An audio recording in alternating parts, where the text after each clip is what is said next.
ರಾಜ್ಯದ ಮುಖ್ಯಮಂತ್ರಿಯಾಗಿ ಡಿಕೆ ಶಿವಕುಮಾರ್ ಪ್ರಮಾಣ ವಚನ ಸ್ವೀಕರಿಸಿದ ಹಿನ್ನೆಲೆ ವಿರಾಜಪೇಟೆ ನಗರದ ಗಡಿಯಾರ ಕಂಬದ ಬಳಿ ನಗರ ಕಾಂಗ್ರೆಸ್ ಅಧ್ಯಕ್ಷರಾದ ಮಾಳೇಟಿರ ಬೋಪಣ್ಣ ಅವರ ನೇತೃತ್ವದಲ್ಲಿ ನಡೆದ ಕಾರ್ಯಕ್ರಮದಲ್ಲಿ ಪಟಾಕಿ ಸಿಡಿಸಿ ಸಿಹಿ ಹಂಚಿ ಸಂಭ್ರಮಿಸಲಾಯಿತು. ಈ ಸಂದರ್ಭ ಹಿರಿಯರಾದ ಪೋರೇರ ಬಿದ್ದಪ್ಪ ಅವರು ಮಾತನಾಡಿ ನೂತನ ಸರ್ಕಾರಕ್ಕೆ ಅಭಿನಂದನೆಗಳನ್ನು ಸಲ್ಲಿಸಿದರು. ಅಲ್ಲದೆ ವಿರಾಜಪೇಟೆ ಶಾಸಕ ಎಸ್ ಪೊನ್ನಣ್ಣ ಅವರಿಗೆ ಮಂತ್ರಿಮಂಡಲದಲ್ಲಿ ಅವಕಾಶ ನೀಡುವಂತೆ ಮನವಿ ಮಾಡಲಾಯಿತು.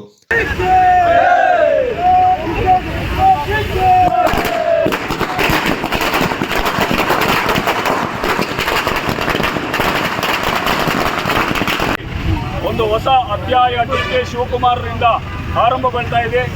ಅಧಿಕಾರ ಹಸ್ತಾಂತರದ ಸಂದರ್ಭದಲ್ಲಿ ನಮ್ಮ ಸನ್ಮಾನ್ಯ ಮಾಜಿ ಮುಖ್ಯಮಂತ್ರಿಗಳಾದ ಸಿದ್ದರಾಮಯ್ಯನವರು ಅತ್ಯಂತ ನಾಜೂಕಾಗಿ, ಅತ್ಯಂತ ಕರಾರುವಕ್ಕಾಗಿ ತಮ್ಮ ಮಾತನ್ನು ಪಾಲಿಸಿ ಡಿಕೆ ಶಿವಕುಮಾರ್ ಅವರಿಗೆ ಅಧಿಕಾರವನ್ನು ಹಸ್ತಾಂತರಿಸಿರ್ತಕ್ಕಂತಹ ಈ ಸಂದರ್ಭದಲ್ಲಿ ಡಿಕೆ ಶಿವಕುಮಾರ್ ಅವರು ಕರ್ನಾಟಕ ರಾಜ್ಯದ 24ನೇ ಮುಖ್ಯಮಂತ್ರಿಗಳಾಗಿ ಅಧಿಕಾರ ಸ್ವೀಕರಿಸಿರ್ತಕ್ಕಂಥ ಸಂದರ್ಭದಲ್ಲಿ ವಿರಾಜಪೇಟೆಯ ಬ್ಲಾಕ್ ಕಾಂಗ್ರೆಸ್ ಮತ್ತು ನಗರ ಕಾಂಗ್ರೆಸ್ ವತಿಯಿಂದ ಏರ್ಪಡಿಸಿರ್ತಕ್ಕಂಥ ಈ ಒಂದು ಹರ್ಷೋದ್ಗಾರದ ಒಂದು ಸಮಾರಂಭದಲ್ಲಿ ಹಲವಾರು ಕಾಂಗ್ರೆಸ್ಸಿನ ಮುಖಂಡರುಗಳು ಇಲ್ಲಿಗೆ ಆಗಮಿಸಿದ್ದೀರಾ.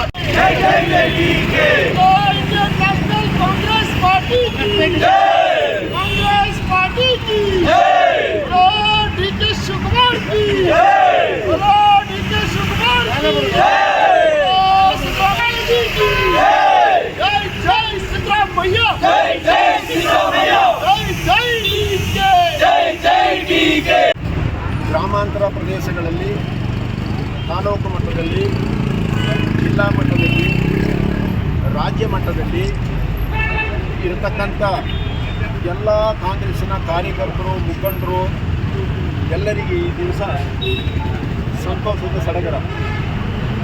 ಆ ಸಂತೋಷದ ಸಡಗರದಲ್ಲಿ ವಿರಾಜಪೇಟೆ ತಾಲೂಕಿನ ಇರತಕ್ಕಂಥ ಕಾಂಗ್ರೆಸ್ಸಿನ ಕಾರ್ಯಕರ್ತರು ಮತ್ತು ಹಿತೈಷಿಗಳು ಎಲ್ಲರೂ ಬಂದು ಈ ದಿವಸ ವಿರಾಜಪೇಟೆ ಪಟ್ಟಣ ಪಂಚಾಯಿತಿಯ ವ್ಯಾಪ್ತಿಯಲ್ಲಿ ಇರತಕ್ಕಂಥ ಗಡಿಯಾರ ಪಕ್ಕದಲ್ಲಿ ನಾವೆಲ್ಲ ಸಾಲು ಕಟ್ಟಿ ಈ ಒಂದು ಸಮಾರಂಭಕ್ಕೆ ಸಂತೋಷದಿಂದ ಸೇರಿಕೊಂಡಿದ್ದೇವೆ. 4ನೇ ಮುಖ್ಯಮಂತ್ರಿಯಾಗಿ ಸನ್ಮಾನ್ಯ 25ನೇ ಮುಖ್ಯಮಂತ್ರಿಗಳಾಗಿ ಸನ್ಮಾನ್ಯ ಡಿಕೆ ಶಿವಕುಮಾರ್ ಅವರು ಆಯ್ಕೆಯಾಗಿರೋದು ನಮಗೆಲ್ಲ ಕಾಂಗ್ರೆಸ್ ಕಾರ್ಯಕರ್ತರಿಗೆ ಇವತ್ತು ಹರ್ಷೋದ್ಧಾರ. ಕಾರಣ ಏನು ಅಂತ ಹೇಳಿದ್ರೆ, ಮಾನ್ಯ ಡಿಕೆ ಶಿವಕುಮಾರ್ ಅವರು ರಾಜ್ಯದ ಮುಖ್ಯಮಂತ್ರಿ ಸ್ಥಾನ ಅಲಂಕರಿಸುವ ಒಂದು ಸಂದರ್ಭದಲ್ಲಿ ನಾವು ಅದನ್ನು ಸಂಭ್ರಮಿಸಲಿಕ್ಕೆ ಈ ದಿವಸ ನಾವು ಸೇರಿದ್ದೀವಿ. ಬಹುಶಃ ಇದೊಂದು ಕರ್ನಾಟಕ ಸರ್ಕಾರ ಸಿದ್ದರಾಮಯ್ಯ ಅವರ ನೇತೃತ್ವದಲ್ಲಿ ಅಧಿಕಾರ ವಹಿಸಿಕೊಂಡ ಮೇಲೆ ದೇಶದ ಒಂದು ಮಾದರಿ ರಾಜ್ಯವಾಗಿ ಹಾಗೂ ಮಾದರಿ ಮುಖ್ಯಮಂತ್ರಿಯಾಗಿ ಅವರು ಕಾರ್ಯವನ್ನು ನಿಭಾಯಿಸಿದ್ದಾರೆ. ಅದೇ ರೀತಿ ನಾವು ದಿಟ್ಟ ಹಾಗೂ ಹೋರಾಟದ ವ್ಯಕ್ತಿತ್ವದ ಡಿಕೆ ಶಿವಕುಮಾರ್ ಅವರು ನಮ್ಮ ಕರ್ನಾಟಕವನ್ನು ಇನ್ನೂ ಹೆಚ್ಚಿನ ರೀತಿಯಲ್ಲಿ ಮುನ್ನಡೆಸುವ ಒಂದು ಭರವಸೆ ನಮಗಿದೆ ಅಂತೇಳಿ ನಾವು ಈ ಸಂದರ್ಭದಲ್ಲಿ ಹೇಳಲಿಕ್ಕೆ ಮಾದರಿಯಾಗುವಂಥ ರೀತಿಯಲ್ಲಿ ಇಡೀ ದೇಶದಲ್ಲೇ ಅಧಿಕಾರವನ್ನು ಯಾವುದೇ ರೀತಿಯ ಮುಲಾಜಿಲ್ಲದೆ ಅತ್ಯಂತ ನಾಜೂಕಾಗಿ ಅಧಿಕಾರನ ಬಿಟ್ಟುಕೊಟ್ಟಂಥ ಒಂದು ವ್ಯಕ್ತಿತ್ವ ಎಲ್ಲಾದರೂ ಒಂದು ಇಡೀ ದೇಶದಲ್ಲಿದ್ದರೆ ಅದು ಸನ್ಮಾನ್ಯ ಸಿದ್ದರಾಮಯ್ಯನವರು. ಅವರಿಗೆ ಎಲ್ಲ ಕಾರ್ಯಕರ್ತರ ಪರವಾಗಿ ಸನ್ಮಾನ್ಯ ಸಿದ್ದರಾಮಯ್ಯನವರಿಗೆ ಹೃತ್ಪೂರ್ವಕ ಧನ್ಯವಾದಗಳನ್ನ ಅರ್ಪಿಸುತ್ತಾ, ಹಾಗೆ ಮುಂದೆ ನಮ್ಮ ರಾಜ್ಯದಲ್ಲಿ ಡಿಕೆ ಶಿವಕುಮಾರ್ ಅವರ ಆಡಳಿತ ಅತ್ಯಂತ ಯಶಸ್ವಿಯಾಗಿ ಇಷ್ಟು ವರ್ಷಗಳ ಕಾಲ ಕಾಂಗ್ರೆಸ್ ಪಕ್ಷ ನಡೆಸಿಕೊಂಡಂತಹ ದೀನ ದಲಿತರ, ಅಲ್ಪಸಂಖ್ಯಾತರ ಹಾಗೆ ಹಿಂದುಳಿದವರ ಧ್ವನಿಯಾಗುತ್ತಾರೆ ಎಂಬಂಥ ವಿಶ್ವಾಸ ಸರ್ವ ಕಾರ್ಯಕರ್ತರಿಗೆ ನಮಗೆಲ್ಲರಿಗೂ ಇದೆ. ನಾವೇ ಒಂದು ಡಿಕೆ ಶಿವಕುಮಾರ್ ಅವರು ಮುಖ್ಯಮಂತ್ರಿ ಆಗಿರ್ತಾರೆ. ಮತ್ತು ನಮಗೆ ನಮ್ಮ ಶಾಸಕರಾದ ಜನಮೆಚ್ಚಿದ ನಾಯಕರವರಿಗೆ ಒಂದು ಸಚಿವ ಸಂಪುಟ ಸಿಗಲಿ, ಅವರಿಗೆ ಒಳ್ಳೆಯ ಒಂದು ಮಂತ್ರಿ ಸ್ಥಾನ ದೊರೆಯಲಿ ಅಂತ ಕಾರ್ಯಕರ್ತರಿಗೆ ಒಂದು ಸಂತೋಷ ದಿನ. ಯಾಕಂದರೆ ಒಂದು ಸಾಮಾನ್ಯ ಕಾರ್ಯಕರ್ತ NLC ಯೂತ್ ಕಾಂಗ್ರೆಸ್ ಇಂದ ಕಾಂಗ್ರೆಸ್ ಅಲ್ಲಿ ಚೀಫ್ ಮಿನಿಸ್ಟರ್ ಆಗಿರೋದು ನಮ್ಮ ಡಿಕೆ ಶಿವಕುಮಾರ್ ಅವರು. ನಮ್ಮ ತುಂಬ ಒಂದು ಸಾಮಾನ್ಯ ಕಾರ್ಯಕರ್ತರಿಗೆ ಒಂದು ಸಂತೋಷದ ದಿನ ಇವತ್ತು. ಅದೇ ರೀತಿಯಾಗಿ ನಮ್ಮ ಮಾಜಿ ಮುಖ್ಯಮಂತ್ರಿ ಸಿದ್ದರಾಮಯ್ಯ ಅವರು ನಮಗೆಲ್ಲರಿಗೂ ಒಂದು ಮಾದರಿಯಾಗಿ ಇಡೀ ರಾಜಕೀಯಕ್ಕೆ ಒಂದು ಬೆಕ್ರಮ್, ಒಂದು ಒಳ್ಳೆಯ ಒಂದು ಸಂದೇಶ ಕೊಟ್ಟಿದ್ದಾರೆ. ಇಷ್ಟು ವರ್ಷ ನಾವು ನೋಡಿದ್ವಿ, ಒಂದು ಮುಖ್ಯಮಂತ್ರಿ ಬದಲಾದಾಗ ಎಷ್ಟೆಲ್ಲ ತೊಂದರೆ ಆಗ್ತದೆ, ಏನೆಲ್ಲ ಆಗ್ತದೆ. ಆದರೆ ನಮ್ಮ ಸಿದ್ದರಾಮಯ್ಯ ಅವರು ಒಂದು ಪೊಲಿಟಿಷಿಯನ್ ಒಂದು ಡೆವಲಪ್ ಹೆಂಗೆ ಮೇಂಟೈನ್ ಮಾಡಬೇಕು, ಏನು ಮಾಡಬೇಕು ಕರೆಕ್ಟಾಗಿ ಅವ್ರು ಬಿಟ್ಕೊಟ್ಟಿದ್ದಾರೆ. ಒಂದು ಸಂತೋಷದ ದಿನ ಇವತ್ತು. ಎಸ್ ಪೊನ್ನಣ್ಣನವರಿಗೆ ಡಿ.ಕೆ. ಶಿವಕುಮಾರ್ ಅವರ ಹೊಸ ಮಂತ್ರಿಮಂಡಲದಲ್ಲಿ ಈಗಾಗಲೇ 2ನೇ ಹಂತದ ಮಂತ್ರಿಮಂಡಲ ರಚನೆ ಮಾಡುವಾಗ ಅವರಿಗೆ ಖಂಡಿತವಾಗಲೂ ಮಂತ್ರಿ ಪದವಿಯನ್ನು ನೀಡಬೇಕು ಅಂತ ವಿರಾಜಪೇಟೆಯ ಬ್ಲಾಕ್ ಕಾಂಗ್ರೆಸ್ ಮತ್ತು ನಗರ ಕಾಂಗ್ರೆಸ್ ವತಿಯಿಂದ ಸರ್ವರು ಒತ್ತಾಯ ಮಾಡ್ತಾ ಇದ್ದೇವೆ. ಕೊಡಲೇಬೇಕು ಮಂತ್ರಿ ಸ್ಥಾನ ಕೊಡಲೇಬೇಕು, ಪೊನ್ನಣ್ಣನವರಿಗೆ ಮಂತ್ರಿ ಪದವಿ ಕೊಡಲೇಬೇಕು. ಅದೇ ರೀತಿ ರೋಫ್ರವರು ಕೂಡ ಹಾರಾರ್ಪಣೆಯನ್ನು ಮಾಡಿ ಅಭಿನಂದನೆಗಳು ಸಲ್ಲಿಸಿದ್ದಾರೆ.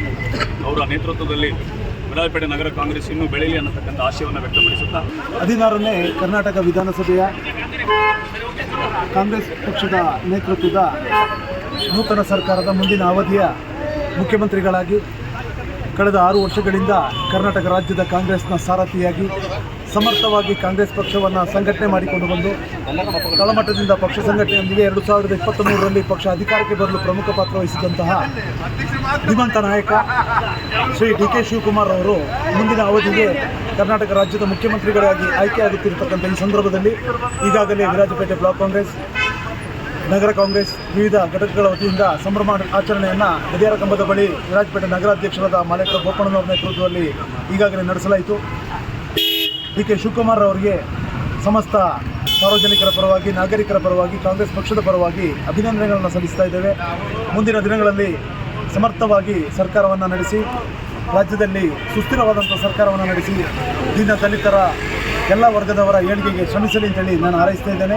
ಅದೇ ರೀತಿ ರಾಜ್ಯ ಕಂಡಂಥ ಮತ್ತೋರ್ವ ಮೌಲ್ಯಯುತ ರಾಜಕಾರಣಿ, ವಿರಾಜಪೇಟೆಯ ವಿಧಾನಸಭಾ ಕ್ಷೇತ್ರದ ಶಾಸಕರು, ಹಿಂದಿನ ಮುಖ್ಯಮಂತ್ರಿಗಳ ಕಾನೂನು ಸಲಹೆಗಾರರಾಗಿದ್ದಂಥ ಶ್ರೀ ಎಸ್ ಪೊನ್ನಣ್ಣನವರು ಭಾಳ ಸಮರ್ಥವಾಗಿ ಅವರು ನೂತನ ಶಾಸಕರಾಗಿದ್ದರೂ ಸಹ ಭಾಳ ಸಮರ್ಥವಾಗಿ ತಮ್ಮ ಕಾರ್ಯವನ್ನು ನಿರ್ವಹಿಸಿದ್ದಾರೆ. ಮುಂದಿನ ಸಂಪುಟ ವಿಸ್ತರಣೆ ಸಂದರ್ಭದಲ್ಲಿ ನೂತನ ಮಂತ್ರಿಗಳನ್ನು ಮಾಡ್ತಕ್ಕಂಥ ಸಂದರ್ಭದಲ್ಲಿ ಕೊಡಗು ಜಿಲ್ಲೆಗೆ ಪ್ರಾತಿನಿಧ್ಯವನ್ನು ನೀಡಿ ಶ್ರೀ ಎ ಎಸ್ ಪೊನ್ನಣ್ಣನವರಿಗೆ ಸಮರ್ಥವಾದ ಸೂಕ್ತವಾದಂಥ ಸ್ಥಾನಮಾನವನ್ನು ಸಚಿವ ಸಂಪುಟದಲ್ಲಿ ಕೊಟ್ಟು ರಾಜ್ಯದ ಜನರ ಸಮಸ್ಯೆಗಳಿಗೆ ಸಮರ್ಥವಾಗಿ ಮಿಡಿಯುವಂತೆ ಮಾಡಲಿ ಅಂತ ಹೇಳ್ತಕ್ಕಂಥ ಒಂದು ಆಶಯವನ್ನು ಎಲ್ಲ ಸಾರ್ವಜನಿಕರ ಪರವಾಗಿ, ಪಕ್ಷದ ಕಾರ್ಯಕರ್ತರ ಪರವಾಗಿ ನಾನು ಹೇಳುತ್ತಾ ಒಬ್ಬರಿನ ಒಂದು ಒತ್ತಾಯವನ್ನು ಸರ್ವರ ಪರವಾಗಿ ನಾನು ಮಾಡ್ತಾ ಇದ್ದೇನೆ. ಧನ್ಯವಾದಗಳು. ಇಲ್ಲಿ ಇವತ್ತಿನ ದಿವಸ ನಮ್ಮ ಮಾನ್ಯ ಡಿ.ಕೆ. ಶಿವಕುಮಾರ್ ಅವರು ಮುಖ್ಯಮಂತ್ರಿಯಾಗಿ ಅಲಂಕರಿಸಿದ್ದಾರೆ. ಅದೇ ರೀತಿ ನಮ್ಮ ಶಾಸಕರಾದ ಶ್ರೀ ಎಸ್ ಪೊನ್ನಣ್ಣನವರು ಅವರು 3 ವರ್ಷಗಳ ಕಾಲ ಮುಖ್ಯಮಂತ್ರಿ ಕಾನೂನು ಸಲಹೆಗಾರರಾಗಿ ಕೆಲಸ ಮಾಡಿ ಅವರು ತುಂಬ ಉನ್ನತ ಮಟ್ಟದಲ್ಲಿ ನಮ್ಮ ಈ ಕ್ಷೇತ್ರ ವಿರಾಜಪೇಟೆ ಕ್ಷೇತ್ರ ಏನಿದೆ ಅದನ್ನು ಉನ್ನತ ಮಟ್ಟಿಗೆ ಬೆಳೆಸ್ಕೊಂಡು ಬಂದಿದ್ದಾರೆ. ಸಾಕಷ್ಟು ಇದು ಮಾಡಿದ್ದಾರೆ. ನಮ್ಮ ಮನವಿ ಏನಂದರೆ ಅವ್ರಿಗೆ ಈ ಸಲ ಇನ್ನೊಂದು 2 ವರ್ಷ ಉಳಿದಿರುವಂಥ ಸಮಯದಲ್ಲಿ ಅವರಿಗೆ ಒಂದು ಮಂತ್ರಿ ಸ್ಥಾನ ಸಿಗಬೇಕು ಅಂಥೇಳಿ ನಾನು ಆಸೆ ಪಡ್ತಾ ಇದ್ದೀನಿ.